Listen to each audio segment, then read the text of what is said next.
भले आजादी 30 बरस के बाद मिली, लेकिन वो आजादी बनी हुई है। सुभाष चंद्र बोस की जो आपने बात कही, हम भी सुभाष चंद्र बोस के बहुत बड़े फैन रहे हैं, लेकिन हमने एक किताब पढ़ी जिसका नाम है the parallel lives. Rudrangshu Mukherjee Bengal के आदमी, दिल्ली के वाइस चांसलर, उन्होंने एक किताब लिखी जिसमें जवाहरलाल नेहरू और सुभाष चंद्र बोस, जो दोनों समकालीन थे, एक ही उम्र के नेता थे, उन दोनों के लाइफ को उन्होंने एनालाइज किया है और ये निष्कर्ष निकालने का प्रयास किया है कि गांधी ने बोस और नेहरू में नेहरू को क्यों चुना। कहीं ना कहीं उस किताब को पढ़ने से आपको लगता है कि गांधी का डिसीजन सही था।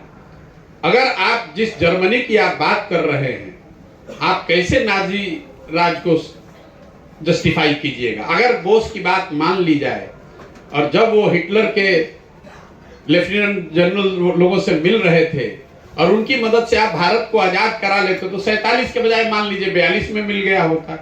लेकिन हम लोगों ने देखा कि जर्मन्स ने क्या किया अपने लोगों के साथ। दूसरों की छोड़ दीजिए कि उन्होंने जूस के साथ क्या किया, उन्होंने अपने लोगों को, सबसे ज्यादा तो जर्मन लोग मारे गए। 5 लाख लोग, 5 लाख परिवारों ने अपना बच्चा खोया। इसलिए मुझे लगता है कि इतनी जल्दी गांधी को राइट ऑफ न किया जाए। कम से कम मैं इतना जो समझता हूं, हम जब 12वीं क्लास में पढ़ते थे तो हम गांधी के बहुत बड़े क्रिटिक थे। हम साइंस कॉलेज में, मेरा एडमिशन था, मेरे पिताजी बक्सर में उस समय डॉक्टर थे, सिविल सर्जन थे, तो वहां से हम लोग ट्रेन पकड़कर साइंस कॉलेज में आते थे, पटना आना होता था।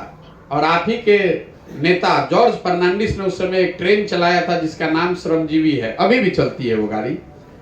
400 किलोमीटर का उस पर प्रतिबंध था, टिकट नहीं मिलता था, 400 किलोमीटर से कम का टिकट नहीं मिलता था। तो हम लोग 118 किलोमीटर दूर थे तो टिकट तो मिलता नहीं था, तो बिना टिकट के ही उस पर से चढ़कर आना पड़ता था पटना। तो रेलवे स्टेशन पर किसी ने मुझे दिखाया गांधी का लिखा हुआ कि ब्रिटिशर्स को हम ये बताएंगे कि अगर टिकट लेस ट्रेन यात्रा रोकनी है तो जनता को ये कह दिया जाए कि जब तक जनता टिकट नहीं लेगी तब तक ट्रेन नहीं चलेगा। तो हम 12वीं क्लास में पढ़ते थे, सोचते थे कि कैसा बेवकूफ आदमी था भाई, हमारे जैसा आदमी तो कभी टिकट नहीं खरीदेगा, ट्रेन कभी चलेगा ही नहीं।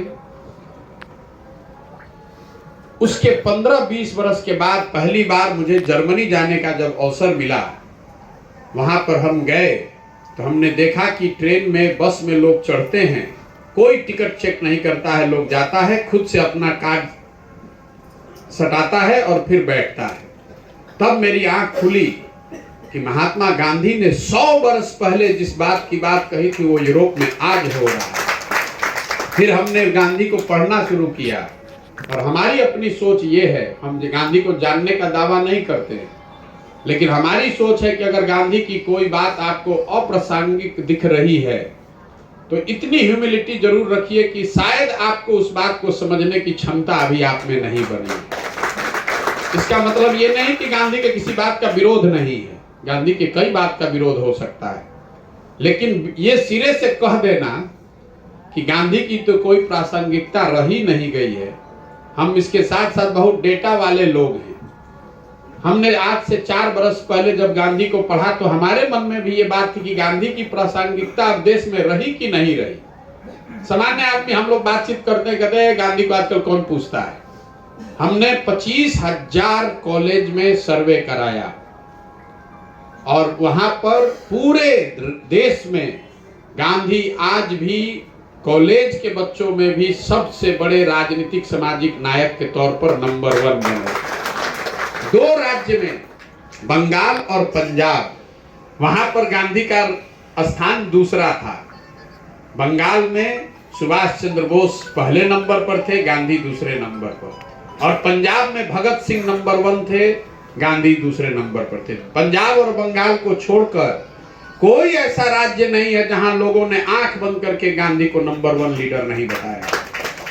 तो मेरा आपसे आग्रह होगा कि जो ये हम प्रयास कर रहे हैं, कोई कहता है भैया ये आम आदमी पार्टी से प्रभावित है, कोई कहता है ये जेपी से प्रभावित है, ये एक लाइन में आजादी से पहले कांग्रेस की, महात्मा गांधी की जो कांग्रेस थी उसको पुनर्जीवित करने का प्रयास।